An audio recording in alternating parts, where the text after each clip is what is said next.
Tua put back in the concussion protocol after a second quarter sack fall thing in which his legs were kind of lassoed together and then he fell on his back and his head potentially hit the ground. That was discovered by somebody on the internet named Warren Sharp. Finn's fan. Tyler. No, that's not his real name. Finn's fan. We don't know if any of that's real. There is certainly a Reddit operation and situation popping off with Warren Sharp, one of the founders of data analytics Twitter for NFL. Obviously incredible what he does. Has written a book about the whole thing. They're saying it's on his name. Somebody tweeted out and said, in real time, I watched this play happen.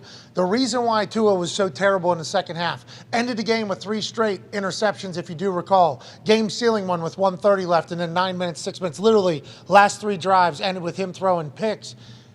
That was being reported on the internet by an internet stooge that it's because he had another concussion. A man who had one on primetime television on Thursday night that we all saw against the Cincinnati Bengals. Allegedly, now we're being told it was his back, and ever since that situation, obviously the entire unaffiliated neuroscience consultant thing has been looked at.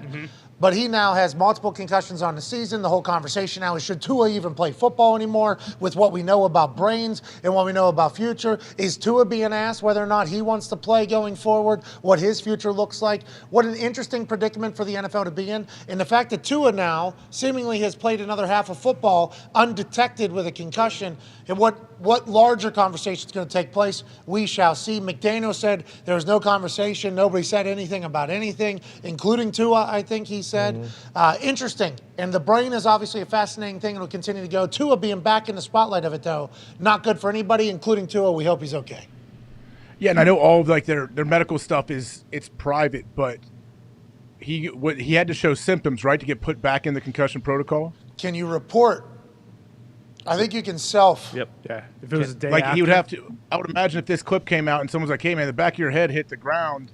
Are you all right?" If he says, "No, I'm good. I don't have any symptoms," maybe they took him through the test and through the baseline stuff and realized he does have symptoms. So this is from Michael Williams at Selfmade 0602. He was born on June 2nd, June baby.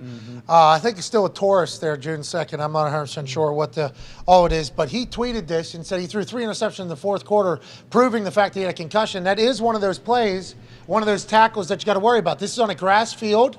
Okay, so that's obviously a little bit softer than a thing, but that's a standard tackle in the NFL. It is a tackle that happens often, but there was certainly a whiplash with his head hitting the ground. He's now in the protocol, so we will assume that Mike Williams, self-made 0602, was the accurate play. Maybe there's another play that took place in there, but not good that this is taking place to Tua yet again. One of those interceptions he talked about after the game, too, the one that he threw to Devontae Campbell, he actually said, I don't know if I called the wrong play or if I might have thought it was a different play than what it actually was. And I'm not saying like that, so like pointing the finger to it, but also if it was the day after he got put in concussion protocol, would it be something, too, where he would do something maybe his wife might have said something to him? Yeah, it might have been the wife, headache, some sort of feeling like, hey, remember, I've said this before. I had a teammate who said,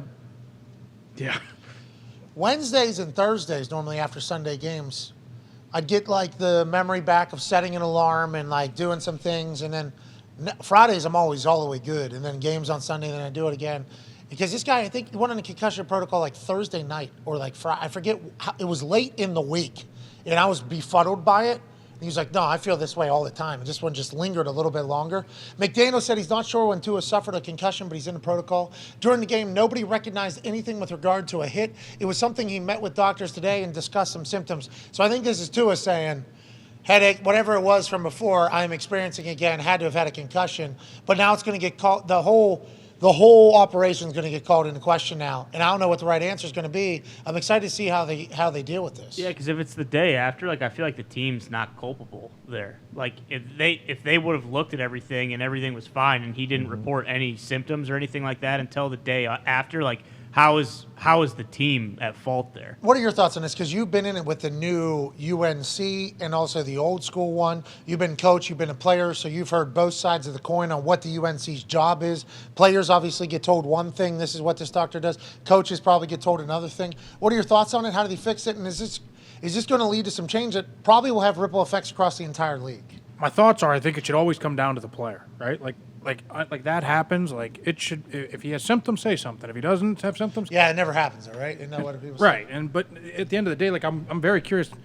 To AJ's point is, if all of a sudden they saw this video, right? Like this video comes out after the game or whatever, and then all of a sudden it's just like the thing on the like there's a big hit in the game, and the spotter says, okay, now you need to see a doctor. Like we're gonna pull you out of meetings, go see a doctor, and then now all of a sudden we determine that, or if he actually like reported something yesterday. Like I think that's something to consider. But it's like at the end of the day, like there's a lot of head stuff going on in the 10-week period. Like, There's a lot going on, and if the UNC has the power to pull players, and somebody gets more power, that's going to get called into, I don't know what the right balance is. Like you look at that hit last night. Yeah. That used to be once every other game a hit like that, and then at least every half there was going to be a big one that happened.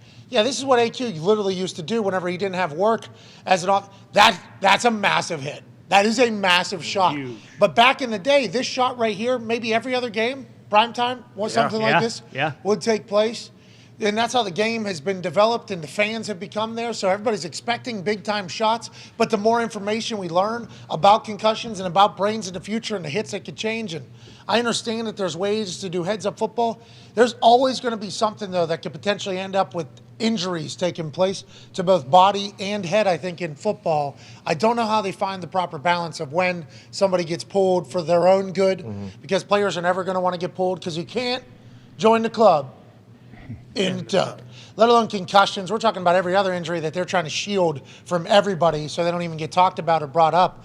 I don't know how you find that balance. I honestly have no idea, but going to have to, because this is a dangerous situation for Tua. If you saw Tua is back in the concussion protocol, I don't know how this exactly works. Like when you get put in after you played a whole game, I guess when it comes to like the whole protocol, how has that changed from when you got in the league until now? And what can they do? Like, what's the answer?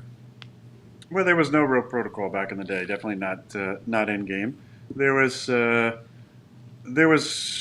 can't remember exactly. Maybe in 05 or 06. I feel at some point there was some outside people. You had to pass some tests. There was always a computer test that was very difficult to pass, and then there was an in-person test that you had to pass. Then they added a balance test. So it all goes off of your baseline.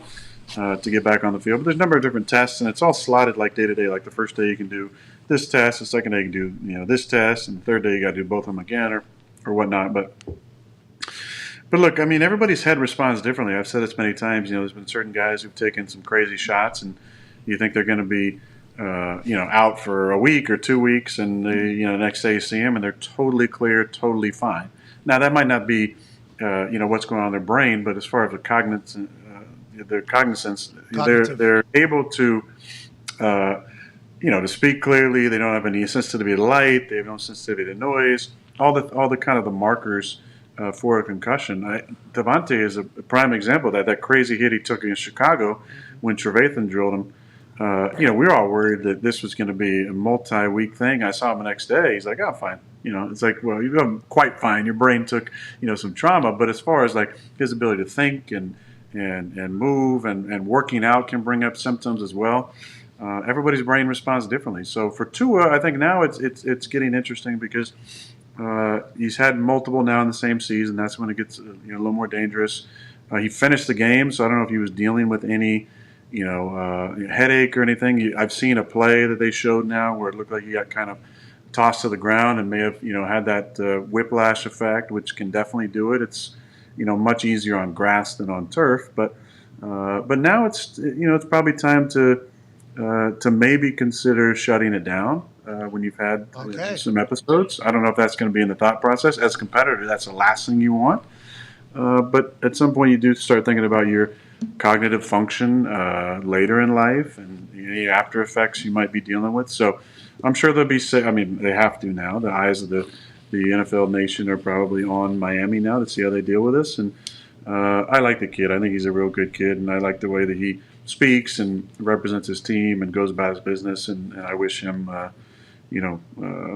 the healing necessary for his brain and just the patience and just to deal with this, which would be a difficult time, I'm sure, dealing with all the attention, the doctors, and the decision on what to do. So. Yeah, I think it's going to be a lot because there's a lot in play when you talk about the future. And he hasn't hit his second contract yet, right? I mean, he's still in his first contract, so there is still a lot to be decided from a lot of different standpoints, as it is a profession and it is obviously very dangerous. And I hearing you say probably start thinking about your life here and shut it down. That's going to be those are going to be heavy words that are going to be. I assume too. Shut it down for the season, or are you saying not play again? What are you saying? No, I mean I'm not saying not play again. I mean there's been certain guys who've done that. A few guys over the years. I'm not saying that at all. I think that there's so much more research now about healing your brain and things you can do to combat gray matter and different long-term concussion symptoms. But I just hope that he gets the right help to make the right decision for him. But no, I'm not talking about career. I don't think that's necessary. There's been a lot of quarterbacks over the years who've dealt with a lot of concussions. Steve Young being one of them, who kind of had to retire because of the multiple shots that he took. And Steve, Steve today, and he's on TV. He does a great job. He's really sharp and doing great. Has no lingering effects. Joe Namath has talked at length about some of the work that he's done to deal with some of the gray matter from some of the concussions that he had over the years. And there's a lot better research now in this field. I think that can help anybody who's worried about their long-term future. But I'm just saying this season, at least maybe for a week. Now, again, they're in the playoff hunt. They got an important game against, I believe, New England this week. So that's always, whether you want to admit it or not, that comes into play, whether in your mind or the team's mind. But I just hope he makes the best decision for him, and I'm sure he will. And if he doesn't play, Teddy's there. I love Teddy. He's such a good guy. I enjoyed our battles over the years in Minnesota, but he's just, again, another consummate professional who I just really enjoy what he's all about.